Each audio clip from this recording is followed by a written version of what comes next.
Maingat na inangat ang kotseng yan matapos mahulog sa tulay sa Ragay, Camarines Sur. Patay ang driver habang sugatan ng 6 niyang sakay. Ayon sa MDRRMO, galing Cavite ang mga biktima at pauwi na sanang Masbate nang mawalan umano ng kontrol ang driver. Nagdire-diretso siya sa ilog na hanggang 5 metro ang lalim. Malakas ang ulan nang mangyari ang aksidente. Pinukpok ng bato at nilunod ang isang batang 5 taong gulang sa Lapu-Lapu City, Cebu. Ang itinuturong salarin, sarili niyang kuya na menor de edad din. May report si Luan May Rondina ng GMA Regional TV, Balitang Bisda. Puno ng pasa at sugat sa mukha ang 5 taong gulang na batang ito sa Lapu-Lapu City sa Cebu. Hinampas umano siya ng bato at nilunod ng kanyang 14 anyos na kapatid sa ina. Isinumbong siya ng 8 taong gulang nilang kapatid na kasama nilang naliligo noon sa dagat. Ayon sa pulisya, napagbuntunan ng galit ng binatilyo ang nakababata niyang kapatid. Pinagagalitan daw kasi siya ng ama ng namatay na bata. Katong pirmi siya, kasamaan, nagmalan siya. Kung sa ko nang yan gibuhat sa iyang mga karon is kung sa nagibuhat sa iyang ama. Nitong May 3 lang, inireklamo sa barangay ang binatilyo matapos umano manuntok. Napag-alaman ding pinagbuhatan niya ng kamay ang sariling ina at iginapo sa kahoy ang isang nakababatang kapatid. Nasa kustodiya na siya ng Home Care for Children. 14 years old man siya, ma'am. So, dili pa gyud siya sa kaso kaning sa Republic Act 9344 nato, no? But maka-undergo gyud siya og intervention program sa diri sa ato ang facility. Gayunman, nakitaan ang binatilyo ng mga marka ng ngipin. Kinagat umano siya ng ina at pinagbubuhatan din ng kamay. Posible nga naa sa level nga abuse siya, kabata. Nya, mo na magbutang sa iyang una-una. Nya di man siya kabalo sa iyang si father mo tong ingon siya dito niya gi kuan sa igsuon. Pag-aaralan ng pulisya ang kanyang kaso. Nagbuhat kami sa ilahang evaluation. O once maingon sila i-file, among i-file kay makabiolate man may aning balaura kami mismo sa pulis kung amo i-did file sa kaso sa prosecutor. Ayon naman sa nanay ng binatilyo, gusto niyang manatili muna sa home care facility ang anak.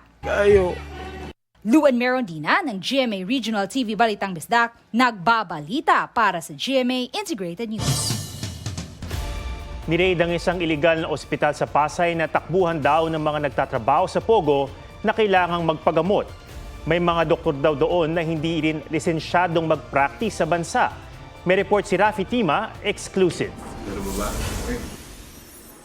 Sa itsura ng mga gamit, mga nakapaskil na posters at mga gamot sa iba't ibang kwarto sa loob ng pasilidad na ito, hindi may kakailang isa itong klinik o maliit na ospital.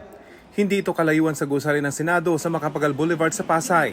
Upon checking, there is no hospital in this area with a permit, with a license to operate.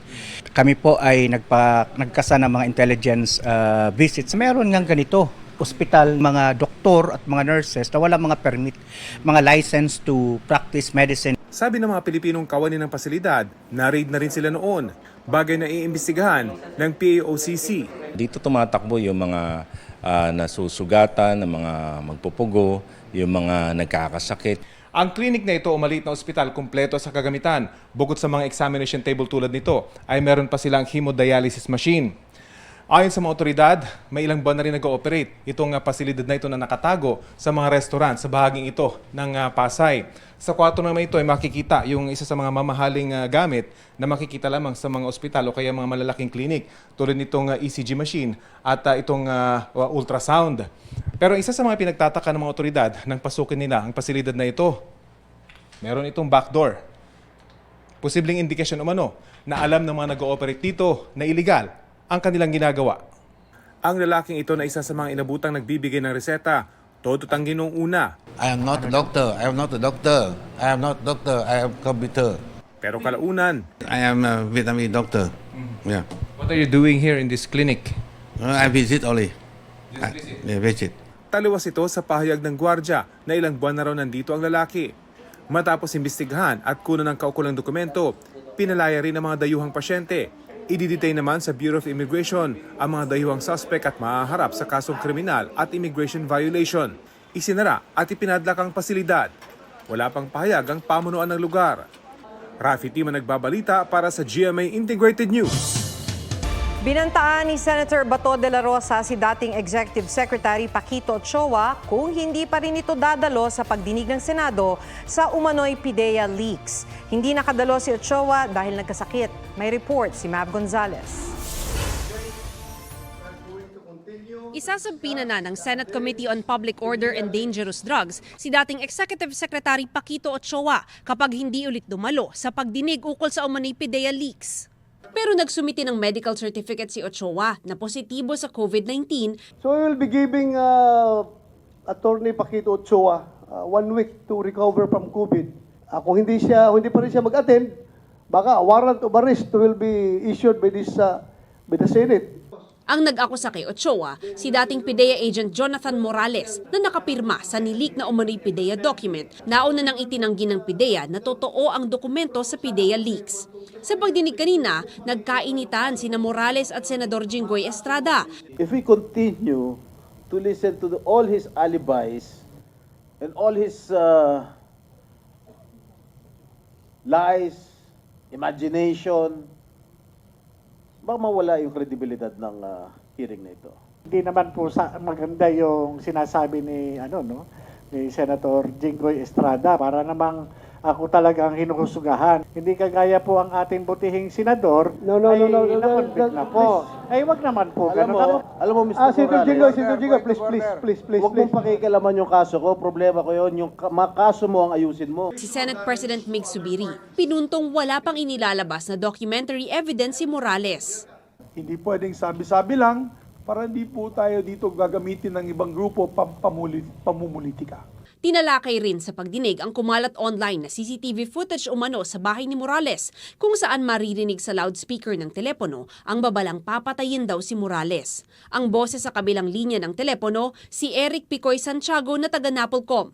Pag-amin niya ngayon, gawa-gawa lang daw niya ang kanyang mga sinabi kay Romeo Enriquez na isa ring dating PIDEA agent. Yun po ay katang-isip ko lang, pasensya na po kayo. Kaya po humingi po ako ng tawad nga po kay paring Romy. Naungkat din sa pagdinig ang pagpapadrug test ni Pangulong Bongbong Marcos nung tumatakbo pa lang siya sa pagkapangulo. Ayon sa St. Luke's Medical Center, nagnegatibo siya sa cocaine. Hindi rin daw sila ang naglabas ng resulta kundi ang kampo ng Pangulo. Mav Gonzalez nagbabalita para sa GMA Integrated News.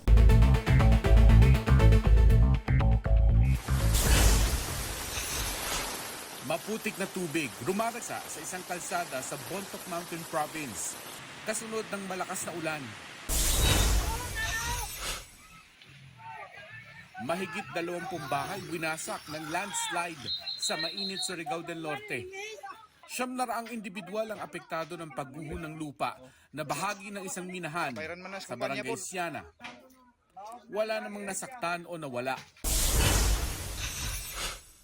Kalsada sa Cotabato City nagbistulang ilog dahil sa pagbaha. Ilang sasakyan tumirik. Ilang flood control unit at mga daluyan ng tubig sa Metro Manila nilinis bilang paghahanda sa nalalapit na tag-ulan.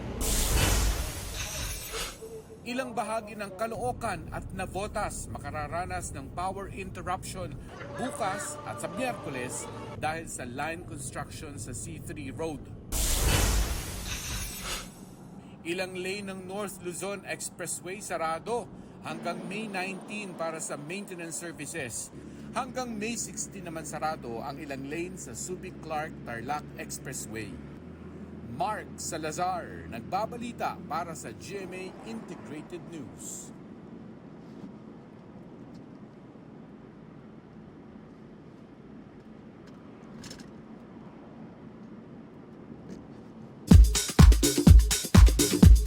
I dream that one day our songs in some way will bring a bright tomorrow.